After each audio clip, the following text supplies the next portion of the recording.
словам врачей, многие даже и не догадываются об имеющихся у себя заболеваниях почек. Нефрологические недуги – одни из самых коварных и часто не дают о себе знать до поздней необратимой стадии. Вообще ежегодно надо сдавать анализы мочи, крови для того, чтобы выявить, есть ли заболевание почек у данного человека, чтобы предотвратить до стадии заместительной почечной терапии, когда необходим только диализ.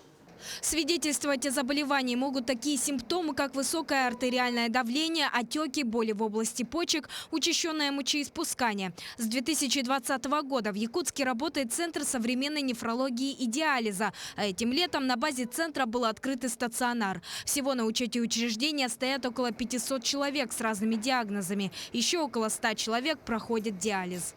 У нас, получается, прием ведется до 7 вечера, и до 7 вечера каждый день у нас запись полная. Это говорит о том, что многие пациенты без направления могут обратиться. То есть не обязательно это должен направить терапевт. Хатуя Лаврова заболела 3 года назад. Как признается девушка, подобных центров по республике не хватает. Сама она приехала на лечение в Якутск из Чурапчинского района. Здесь Хатуя очень довольна не только условиями центра, но и профессионализмом врачей. Столкнувшись с заболеванием почек, девушка предлагает: об этом надо предупреждать еще со школьной скамьи. В нашей республике очень много диализиков стало сейчас. Именно от молодежи идет, да? И надо нам в республике сделать, чтобы типа как урок или обучение, да, вообще с детсадского возраста. Потом в школу надо, чтобы ребенок знал, где почки находятся и как лечить, как беречь себя.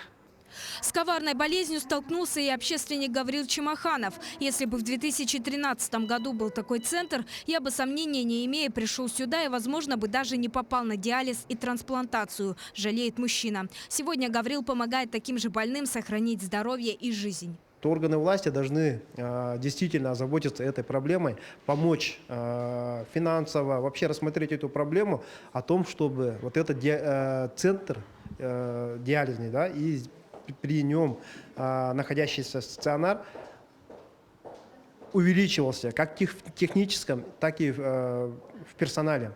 Специалисты центра работают не только в Якутске, но и выезжают в районы. Однако сил нескольких врачей не хватит для обеспечения безопасности каждого. Поэтому стоит задуматься о профилактике заболеваний почек самостоятельно. Врачи рекомендуют: не стоит пренебрегать питьем воды, ежегодным обследованием у специалиста и ни в коем случае не принимать лекарственные препараты без назначения. Сарглана Неустроева, Георгий Григорьев, Якутск.